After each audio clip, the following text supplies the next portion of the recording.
Hey everybody, welcome to Impact Theory. You're here because, like me, you believe that human potential is nearly limitless, but you know that having potential is not the same as actually doing something with it. So our goal with this show and company is to introduce you to the people and ideas that are going to help you actually execute on your dreams. All right, today's guest is one of the most popular on-air commentators and opinion writers for CNN, and her unique brand of raw and relatable advice has made her one of the most sought-after speakers and media personalities. And watching her, you get the feeling that this mother of three is just getting started. Her well-researched and really powerful insights into what it means to be a human come wrapped in both science and lovely, lovely Midwestern charm, allowing her to cut through the formality of typical business jargon and grab her audiences by the emotions. She's made a name for herself by being blunt, unapologetic, and yet totally vulnerable. She says what everybody is already thinking, but is just a little too scared to say, and it makes people absolutely love her. It is not hard to understand why her TED Talk titled How to Stop Screwing Yourself Over is one of the most watched TED Talks of all time, and it's also easy to see why she's an award-winning talk radio host who is trusted by some of the biggest brands on the planet to help motivate and advise their teams. She's appeared on everything from Good Morning America and The Today Show to Dr. Phil and Oprah. And somehow she's also made time to found an inspirational news site called Inspire52.com and found and sell a retail and internet tech company. So please, help me in welcoming the former criminal defense attorney who has been called an explosion of inspiration, the best-selling author with a brand new book titled The 5-Second Rule, the master of motivation herself, Mel Robbins.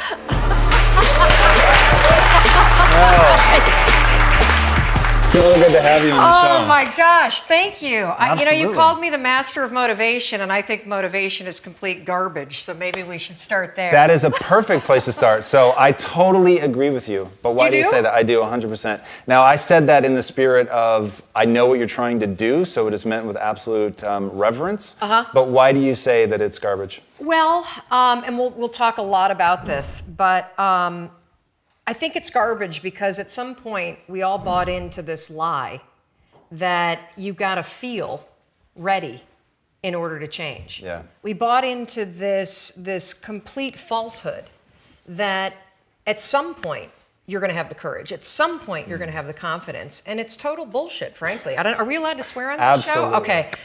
It's complete garbage, and so there are so many people in the world, and you may be watching this right now, and you have these incredible ideas, and what you think is missing is motivation. And that's not true. Because the way that our minds are wired, and the fact about human beings is that we are not designed to do things that are uncomfortable or scary or difficult. Our brains are designed to protect us from those things because our brains are trying to keep us alive. And in order to change, in order to build a business, in order to be the best parent, the best spouse, to do all those things that you know you want to do with your life, with your work, with your dreams, you're going to have to do things that are difficult, uncertain, or scary, which sets up this problem for all of us. You're never going to feel like it. Motivation's garbage. You only feel motivated to do the things that are easy, right? Why do you think that is? Oh, I know exactly why that is. Because I've studied this so much, because for me, one of the hardest things to figure out was, why is it so hard to do the little things that would improve my life? And what I've come to realize, and what we'll talk a lot about today, is that the way that our minds are designed is our minds are designed to stop you at all costs from doing anything that might hurt you. And the way that this all happens is it all starts with something super subtle that none of us ever catch. And that is with this habit that all of us have that nobody's talking about. We all have a habit of hesitating. We have an idea. You're sitting in a meeting. You have this incredible idea. And instead of just, saying it, you stop and you hesitate. Now, what none of us realize is that when you hesitate, just that moment, that micro moment, that small hesitation, it sends a stress signal to your brain. It wakes your brain up, and your brain all of a sudden goes, oh, wait a minute. Why is he hesitating? He didn't hesitate when he put on his killer spiky sneakers. He didn't hesitate with the really cool track pants. He didn't hesitate with the NASA t-shirt. Now he's hesitating to talk. Something must be up. So then your brain goes to work to protect you. It has a million different ways to protect you. One of them is called the spotlight effect. It's a known phenomenon where your brain magnifies risk. Why? To pull you away from something that it perceives to be a problem. And so you can truly trace every single problem or complaint in your life to silence and hesitation. Those are decisions. And what I do and what's changed my life is waking up and realizing that motivation's garbage. I'm never going to feel like doing the things that are tough or difficult or uncertain or scary or new. So I need to stop waiting until I feel like it. And number two, I am one decision away from a totally different marriage, a totally different life, a totally different job, a totally different income, a totally different relationship with my kids. Not like one decision, I'm divorcing you in the marriage example, but one decision on, you could be having a conversation with your spouse and you feel your emotions rise up, and within a tiny window, those emotions can take over and can impact how your marriage goes. Or you can learn how to take control of that micro moment and make a decision to act in a way that actually shifts your marriage. Right. Your life comes down to your decisions. And if you change your decisions, you will change everything. Yeah, I mean, that core concept comes through so powerfully in your book, which is phenomenal. And I would love it if you would take a second to tell people the story of how, and by the way, I wore the NASA shirt because of the is imagery. That why you wore it? Yeah, of course. Oh my God, I'm like falling my glasses off. That is, I did not even get that. Yes. I was going to ask you why you wore that shirt. Yes. Oh my gosh, wow. So break you actually do your homework. Oh, of course, Mel, absolutely. Okay, so let me just take you back. So what you're talking about is the 5-second rule, which has become literally my life's work. And it was all a gigantic mistake. I read up on you too and understand how Quest was born out of misery. The 5-second rule and my life now and my 20-year marriage and everything that I'm doing and the companies that I've built and sold and the company I'm building now, it all comes back to a point in my life that completely and utterly blew. I was 41 years old. I was unemployed. My husband had started a restaurant business, which was his dream. This is actually a funny story. When he got laid off from a big job in high tech, and I think he was really relieved. You know how a lot of us wait to quit our jobs and then we get laid off and we're like, yes. And he said, I'm not going to look for a job. I'm going to go into the restaurant business. And I think I said the most famous lines of our marriage at that point. I looked at him and I said, listen, buddy, inspiration is for strangers. You get your butt back to that job and you pay the mortgage. And again, micro moment where I'm being a jerk instead of being a supportive wife. But that's an example of where when he said he was not going to go get a job, but he was going to start a business, the first thing that was there was fear. Right. And so fear was making the decision for me. God, I love that you can share that though. That's so powerful. Well, so what happened is the first restaurant was a home run. And of course, what do when things are successful? You grow it. You grow it really big. And so they decided to raise some money. And we threw in our home equity line, the kids' college savings. They tried to open a second and a third, and at the same point, a grocery store chain encouraged them to go into wholesale. So it basically got way too big, way too fast, and the wheels started to come off. And they came off so badly that the second restaurant failed, and they held on to it for too long, like a lot of us do. It's another trick our brains play on us called sunk costs. When you throw a ton of time and a ton of money at something, it's really hard to let go of it. And if you haven't done it in business, we all have a relationship in our past, stayed way too long. That was a trick your brain played on you. So by the time that they closed the second restaurant, it was an $800,000 loss. Ooh. I mean, that meant our entire home equity line gone. Right. It meant kids' college. I get just choked up just thinking about how terrifying it was. And so I found myself at the age of 41, like just feeling like a complete failure. And so did Chris. And To make it worse, not only had we lost all of our savings, but so many friends and family members had invested. And so there was this real tension between the truth of what was happening and what you had to do in public, because it was a public business.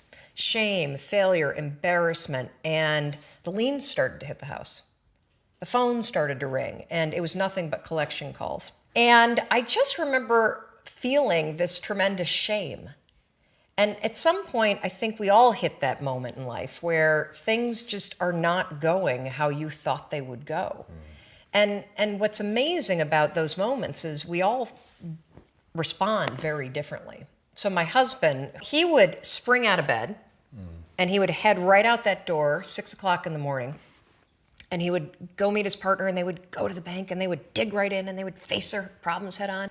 And he's also a smart guy. I mean, he did not want to be in the house when yours truly woke up, because I was a raging bitch at that point in our lives. And the reason why is because when you're scared and you're afraid and you're jealous and you're overwhelmed with emotion, it is so much easier to point the finger at other people. That's a decision, by the way. Sure. One you may not be aware that you're making, but you're still making it.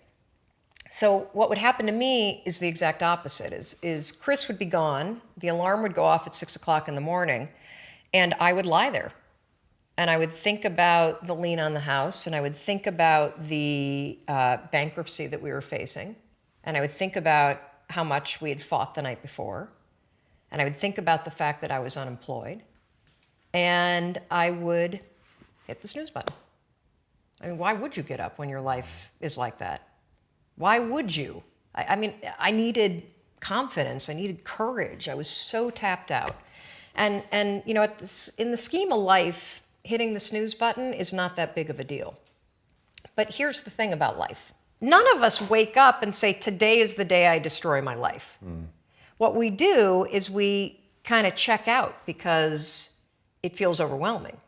Or we check out because we're afraid. Or we check out because we start listening to self-doubt, and then we make these teeny tiny decisions all day long, and we don't even realize it.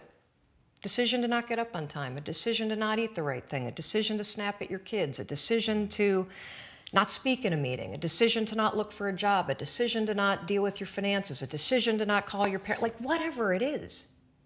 All day long, these tiny decisions that take you so far off track. And then you wake up like I did, and you look at your life and you think, how the hell did I get here? And more importantly, how do I get back over there? And you have no idea. And so I was so trapped. And I know from your story, you felt the same way. Like you knew that there was more in store for you, but you couldn't figure out, how do you close that gap? How do you find the power that's in you? How do you discover your greatness? How do you solve these problems? It feels so overwhelming when you can't. I mean, I would go to the grocery store and the items would scan, and I would be sitting there readying my excuse because there was no way that my check card was going to clear. Wow. So I got in this struggle with myself that a lot of us find ourselves in, and that is you get trapped in what I call the knowledge action gap. You know what to do, but you can't seem to make yourself do it, right? I mean, every one of us is one Google search away from a list of instructions that if you follow any of them, it will change your life. But how do you get out of your head and stop thinking about what you need to do and actually do it? And in my case, this stuff was pretty easy. Get up on time, make breakfast for the kids, get them on the bus, start looking for a job. Be nicer to Chris. Don't drink so much. Instead of isolating yourself, pick up the phone and call a friend. Get yourself out into the woods and go for a walk. Start running again. Like all these little things that I was capable of, but I couldn't get out of here. Could not get out of here. And if you're stuck, that's the problem. The problem is you're in your head, you're thinking. That is the universal problem. And it all starts with this knowledge of what to do, and then you hesitate and you think about whether or not you feel like doing it. So for a couple months, I was really stuck. Chris would get up at 6, I'd hit the snooze, and then I'd hit the snooze, and then I'd hit the snooze. The kids would miss the bus. And then every night I'd do the same thing. I'd go in bed. Have you ever had one of those nights probably before you started your company, but where you go in bed and you're like, all right, Tom, that's it. Tomorrow, it's the new me. Tomorrow, I'm going to get up on time. I am going to go to the gym. I am going to look for a job. I'm not going to drink so much. It's going to be amazing. The new me, the future me. Woo! Let's do this, right? Then you go to bed and you wake up 7 hours later and you're like, I don't feel like the new me. It's the only, that's a stupid, see, motivation's garbage. It's never there when you need it. Ever. Ever, ever, ever. And so here's what happened to me, and thank you for wearing the NASA t-shirt. Of course. It's a really stupid story. It's a powerful story. So one night, Chris had gone to bed. I'd been struggling. We still had all the same problems. We still had a lien on the house, still facing bankruptcy, still fighting like crazy. I was still unemployed.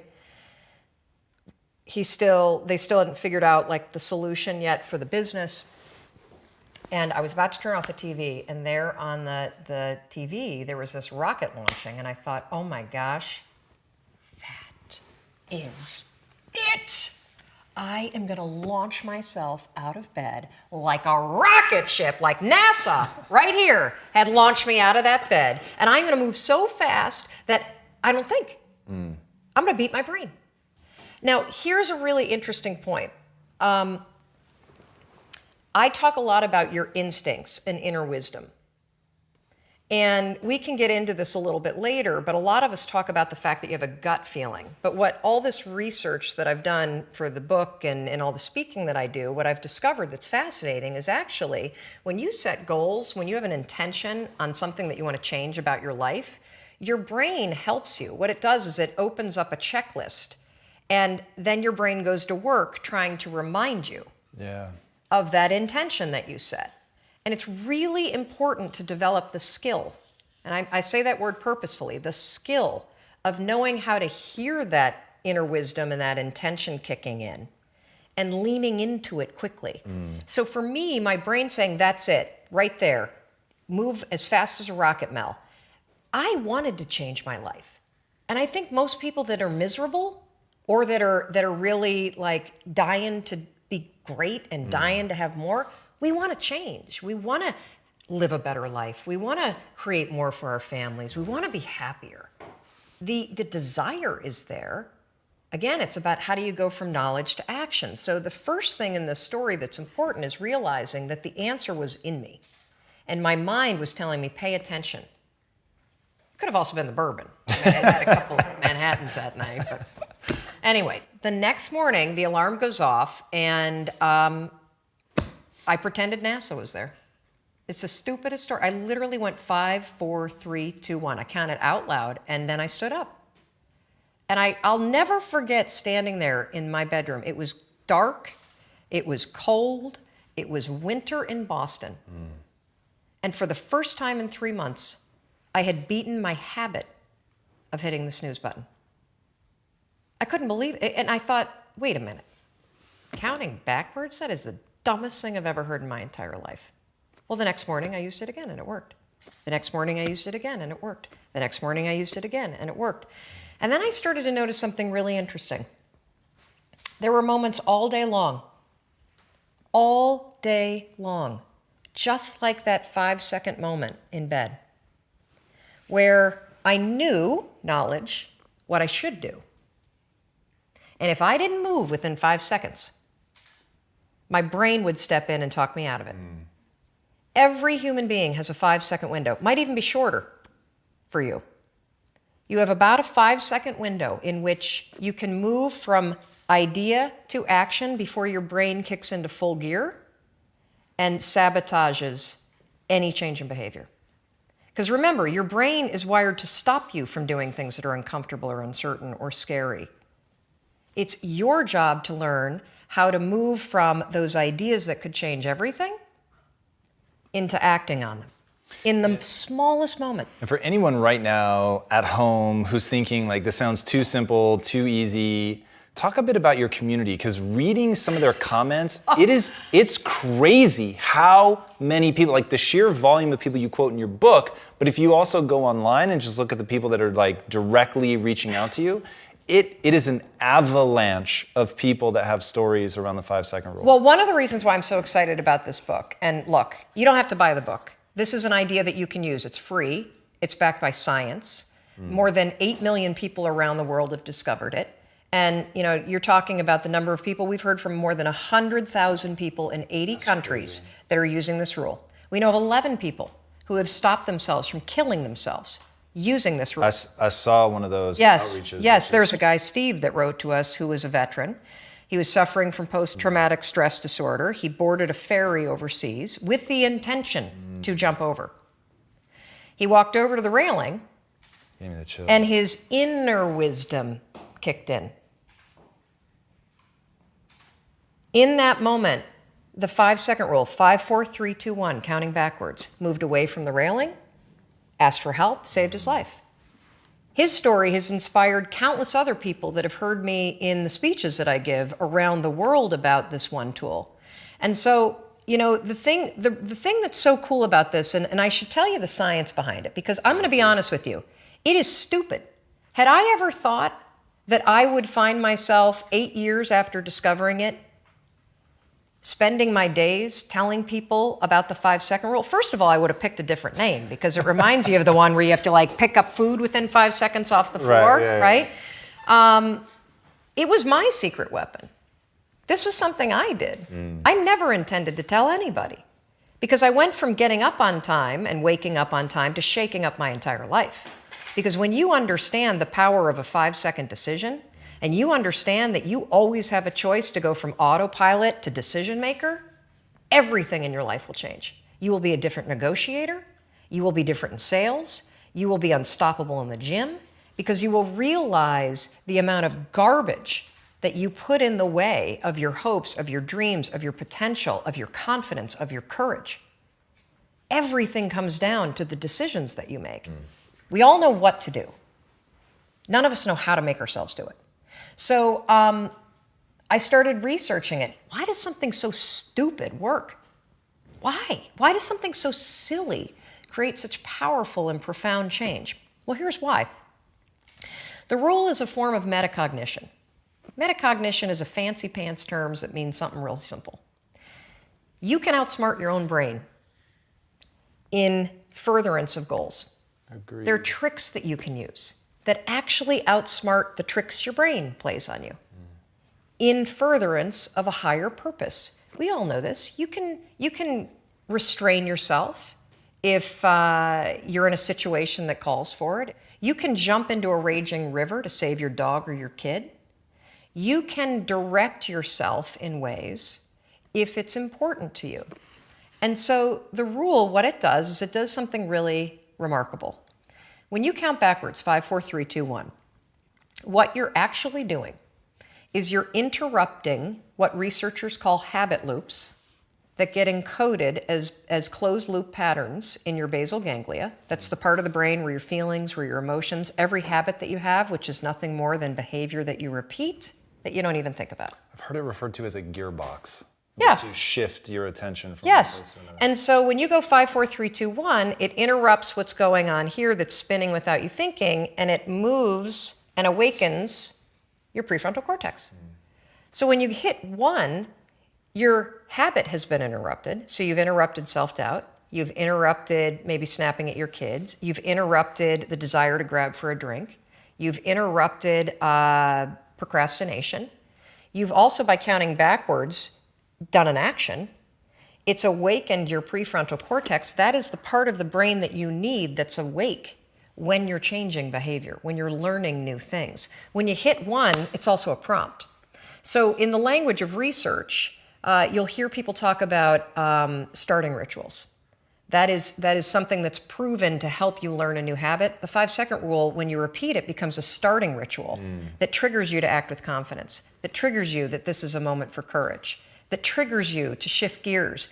And because you've also done the manual work of awakening the part of the brain that you need to change, you've set yourself up for success. It doesn't work if you count up, because you can keep going. And also counting up doesn't require focus. If you count backwards, 5, 4, 3, 2, 1, it, again, awakens the prefrontal cortex and it prompts you to move. when you start to use it and then you read about it, you'll see that it's being used all over the place. They use it in the armed services in order to align troops and get them to start an exercise. They use it at elementary schools, 5, 4, 3, 2, 1, at big assemblies to get a huge room full of kids to stop talking. Really simple and interesting example, yeah. Because it requires you to focus. It's not a habit. It will become a habit that prompts you to have confidence and courage. But in the beginning, it interrupts patterns of behavior that you do on autopilot. It helps you assert control, and it teaches you how to become the kind of person that moves from thinking about something to actually doing it. It's incredible. So there's so many things in that story, and guys, I'm telling you, it's you're gonna love the depth of brain research that is put in the book. It's really quite extraordinary. You really have an amazing grasp of the brain, and it really, really came through in the book. And for me, it was a wonderful balancing act between the just raw emotion of the people writing in and some of the stories that you're sharing, and the imagery of the rocket ship, which you're very open about. It's sort of a silly visual metaphor, but because it's effective, that silliness is somewhat irrelevant. What's incredible is in 5 seconds flat, self-doubt can take over and rob you of your power, and rob you of joy, and rob you of your potential. Or, in 5 seconds flat, you can actually use one stupid little trick to push yourself to grab it. What I loved in the book is because you paint the picture so very well, you're also just a good writer. So you paint the picture like I could feel the crisp, winter air of Boston, like stalking you out of the under the comforter. And so I could really feel it. I was there with you, as Chris's business is struggling. And so you really feel all of that. And so the moment when you do the countdown, you spring out of bed and you're almost like taking yourself by surprise and you're like moving before you realize it. But you're reading it from the perspective of, I already knew who you were. So it was, that gave me the chills. It was more difficult to picture you as stuck than it was to know, I know where she goes, right? I'd already seen the TED Talk by the time I read the book. I knew what you were doing from a media perspective. I knew how many people and companies you'd help. So for me, it was like watching it in reverse. So I'm watching it from the safety of, I know she crushes it. So if this is the thing, and I love that this isn't your first book, like this was the secret that you planned to keep hidden in the drawer forever. Oh yeah, I was not going to tell anybody because it was stupid, and it also works, and so it's my thing, and it's not your thing. But see, the real thing that happened for me, and this is something that is a really important topic for me, is that there's when you talk about personality, so extroverts, introverts. A lot of us really, I know I did this. I was all wrong about what confidence meant. I thought confidence was a personality trait. I love this. Tell me more. I thought that people that are outgoing are the confident ones, right? And the truth is, confidence is not a personality trait at all. It's a skill. And a lot of the extroverted people that you know are actually very insecure. I used to be one of them. I used to be the kind of bossy, crass loudmouth that didn't believe in myself, that didn't believe in my ideas, that didn't have the confidence and the courage to really be the real me, who I am, who I'm not, flaws and all. There are a tremendous number of introverted people that feel uncomfortable putting the attention on themselves, but they're very, very confident in their ideas. They definitely believe in themselves. And so when you start to separate confidence not as a matter of personality, but as a skill that you can acquire, because confidence is the ability to move, in my opinion, from thought to action. Because when you're a confident person, you believe enough in yourself and your capabilities that you're willing to try, that you're willing to share. To me, confidence isn't the assuredness that it turns out, it's the willingness to try. And that was a huge insight for me. And what a lot of people don't know about me, although I share this on stage and I'm extremely open about this because this is a topic that's really important to me, is that the single most profound use of the 5-second rule is mind control. And I say that as a lawyer. I will tell you, you can use this stupid trick to cure yourself of anxiety. Yeah, I wanted to talk about that. So you struggled very profoundly with anxiety.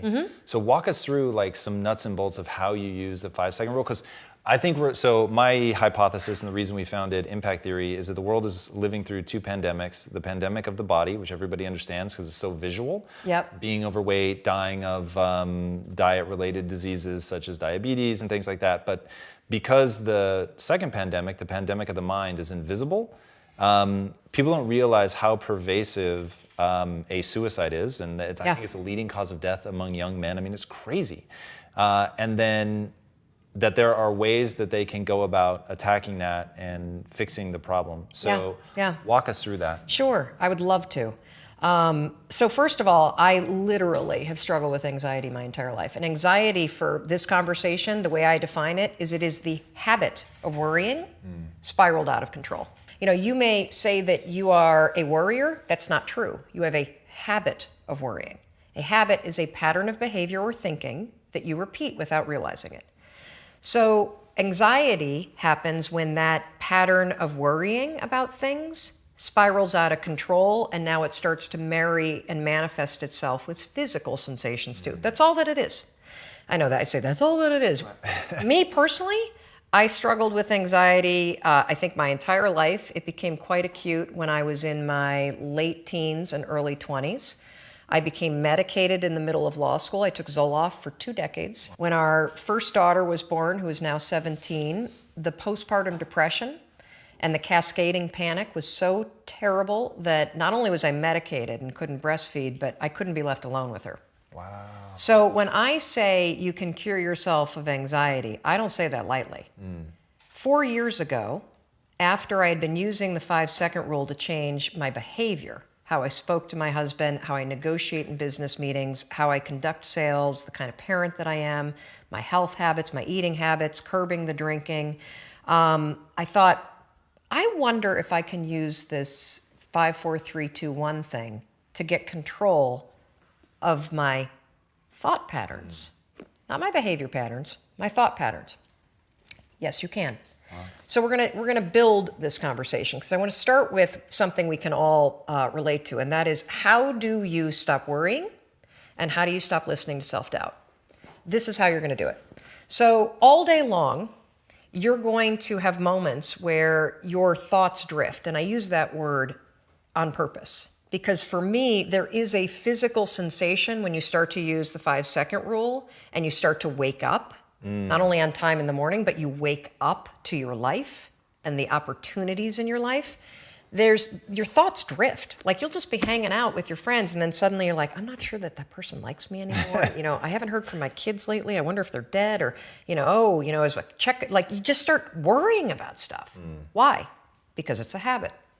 Because when you're not paying attention, your brain shifts from you being a decision maker and paying attention to you just kind of spinning things on autopilot, and one of your habits is worrying. The second you wake up and you notice, holy cow, I'm talking some negative garbage to myself right now. 5, 4, 3, 2, 1. You've just shifted the part of the brain that you're using. You've shifted from the basal ganglia, which is where your habit loops are spinning, and you've awakened your prefrontal cortex. You've also interrupted that pattern. Now what you're going to do, because your mind is actually ready to receive a different thought because of the counting, now you can put in an anchor thought. Like if you have a mantra, if you've got a vision about the way that your business is going to turn out in 5 years, if you just have a thought that makes you really happy and proud, insert that. Now, why does this work? It works because of the counting. And I'm not kidding. We know, based on research, that positive thinking alone, not effective. In some instances, trying to force yourself to think positive can actually make the worries worse. Why? Well, the reason why is because it's really hard to just change the channel. What we have to do first is basically interrupt it and turn off the TV and then turn it back on with the prefrontal cortex awakened. So the counting is essential. And so you can start using this today. You catch yourself talking garbage to yourself, because we all know if I were to put a speaker on your head and broadcast, you would be sitting here in the audience, you'd be in an insane asylum, because the crap that you say to yourself is insane. And the problem is we listen to it. You'll be in a sales meeting and you'll be undermining yourself. They're not going to buy. Oh my gosh, I'm in trouble. You're not even present 5, 4, 3, 2, 1. Switch it back. Get back to that vision that you have about toasting your success, or this customer being really happy, or you being proud of yourself. Whatever that vision may be, you can control your thoughts. And this is not just us talking about it. This is a tool that you can use. So let's take it a step further. So worrying, if you let it go unchecked, what will happen is you will get used to worrying. You will get used to living in a state where you're slightly agitated all the time. Let me talk a little bit about agitation.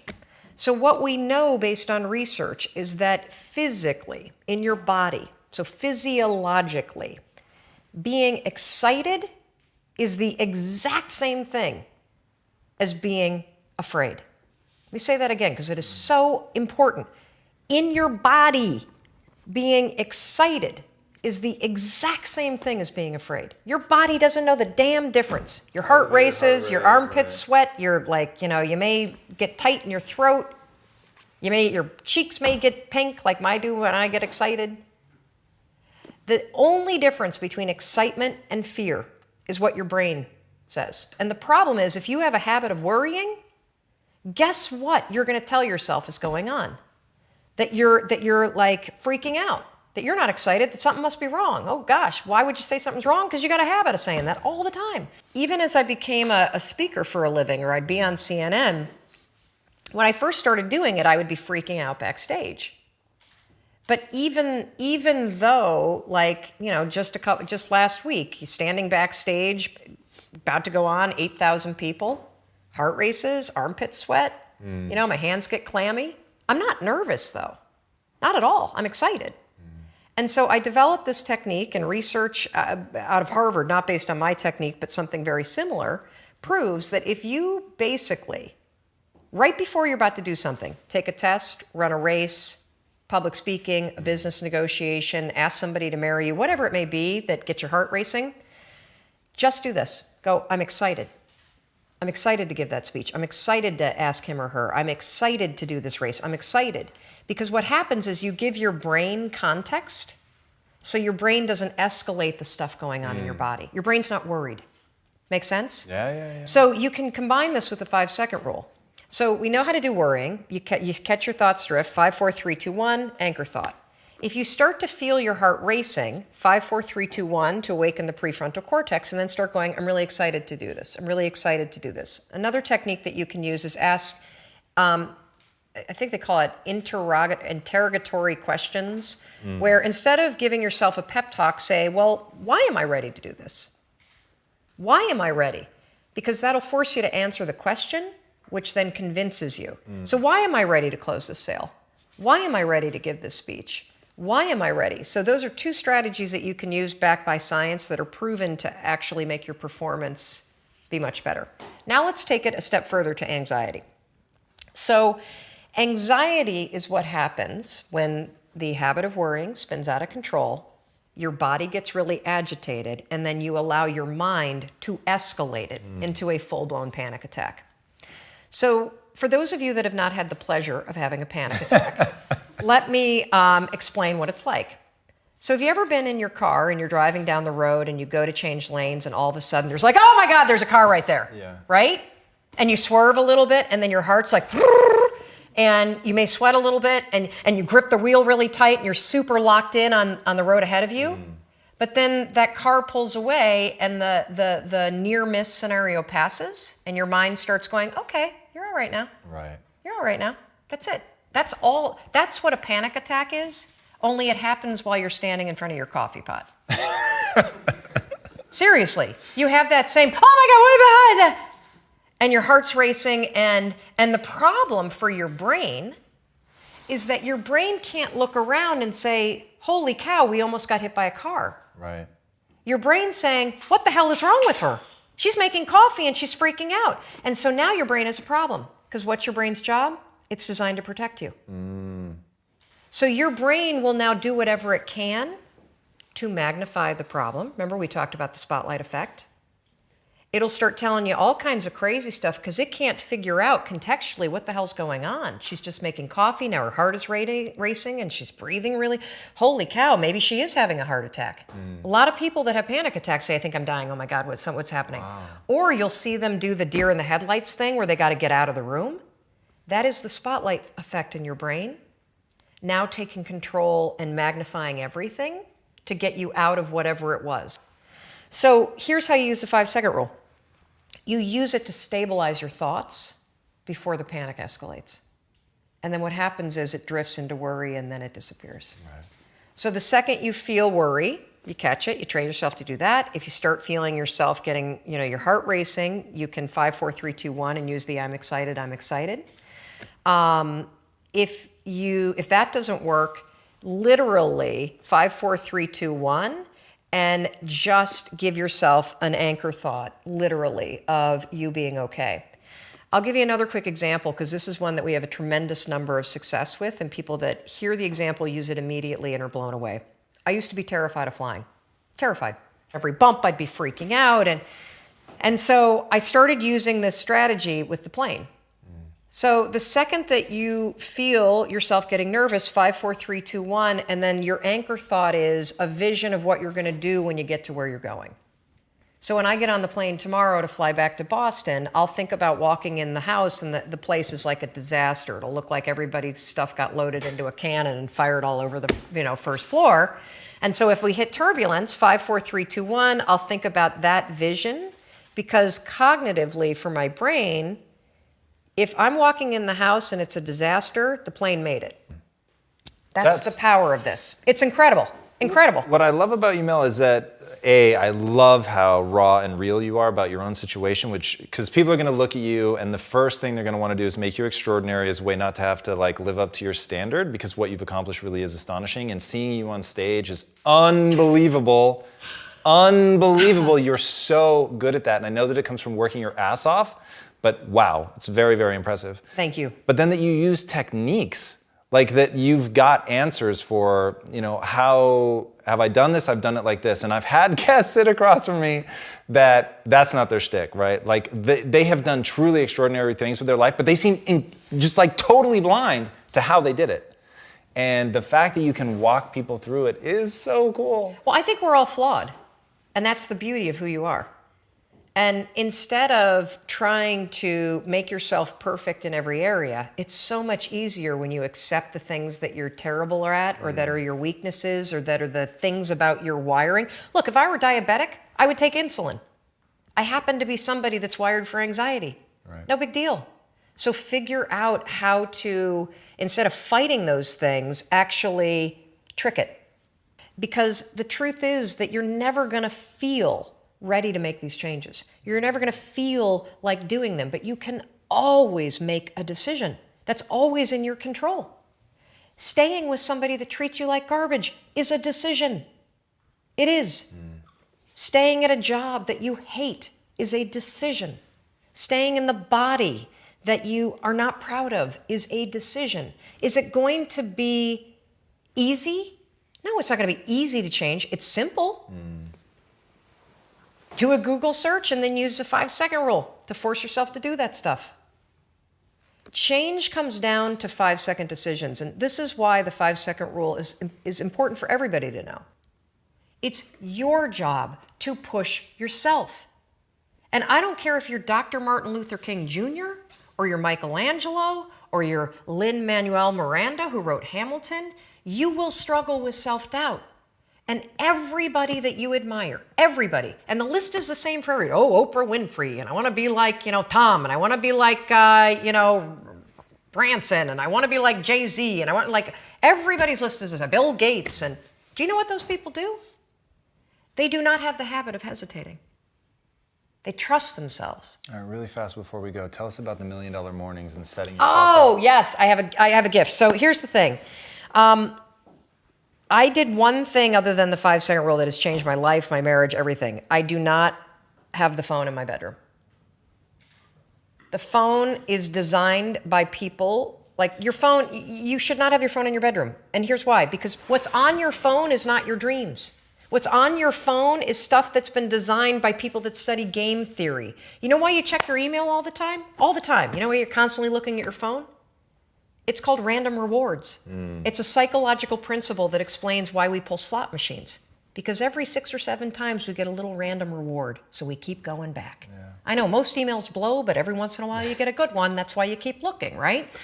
So I created this course called The $1 Million Morning.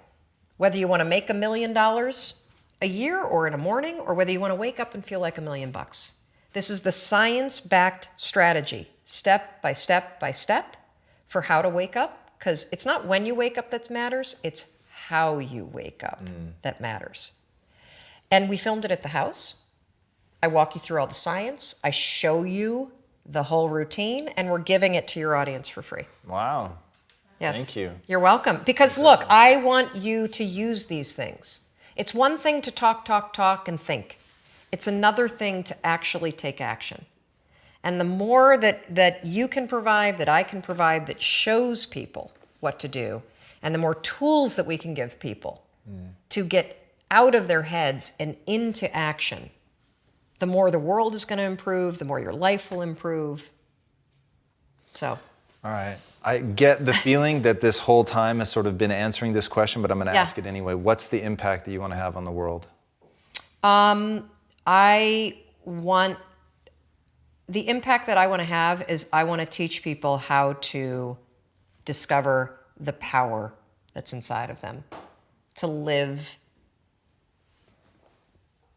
fully in the open and share themselves, who they are, who they're not. Like, there's so much fear that we live with. I want to teach people how to live with more courage, because courage is nothing more than the ability to do things that are uncertain. In today's world, where you have the internet, you can literally learn, launch, do anything. Anything. The only thing that's truly stopping you are the limiting patterns that you think, the self-doubt, the fear, the habits that you have. And you can break them. You can break them 5 seconds at a time.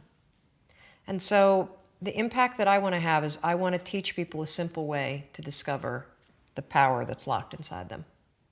And then to unleash it and go out and live the life they've always dreamt of. Awesome.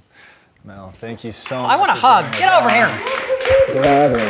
Gladly. Guys, you are going to want to dive into the very warm waters that are this woman's world. It is absolutely astonishing. I'm talking raw vulnerability, but what I love is no matter how silly some of the things she may say they are, they're incredibly powerful. You will see her community. They will reach out. You will see them talking about how they've changed in real time, whether it's stepping back from a ledge and not making a catastrophically bad decision, or whether it's just truly jumping out of bed and attacking their life, unleashing the power that they have within themselves to live the life they were meant to live, to finally own what they actually want, which is something that she really, really encourages everybody to do, especially her community. It is unbelievable. And you guys will benefit so tremendously from somebody who is able to convey the difference between motivation, which is bullshit, and action, which is real. Yeah. And that is where she has made a name for herself. She is all about action. You guys heard it today. She breaks things down into the not always easy, but the always simple steps. And if you follow those steps, you will be able to transform your life really in 5 seconds or less. It's absolutely breathtaking. She backs everything up with science. So Mel, where can they find you online? Anywhere. Just Google Mel Robbins. Seriously. I'm on Insta, I'm on Facebook, I'm on Twitter, we're on Snap, we're on LinkedIn. Website is melrobbins.com, or email me. No joke. hello@melrobbins.com. Give us a couple days to respond, but we respond. So there you go. And don't troll me. Look, I'm on CNN. People talk about the turkey neck. They write nothing but trashy stuff all the time. So don't go there. But if you write, you need help, you need more advice. And we have so much free content. So many videos, so many articles. So just go to melrobbins.com and you'll find all kinds of cool stuff. So go check it out, guys, and have the life that you've always wanted. And one more time, please help me in thanking this incredible woman with the amazing shoes. Mel, what a pleasure. I'm Thank coming you. in for one more. Thank you. Awesome. All right, guys, it's a weekly show. Be sure to subscribe. And until next time, my friends, be legendary. Take care. Hey everybody, thanks so much for joining us for another episode of Impact Theory. If this content is adding value to your life, our one ask is that you go to iTunes and Stitcher and rate and review. Not only does that help us build this community, which at the end of the day is all we care about, but it also helps us get even more amazing guests on here to share their knowledge with all of us. Thank you guys so much for being a part of this community. And until next time, be legendary, my friends.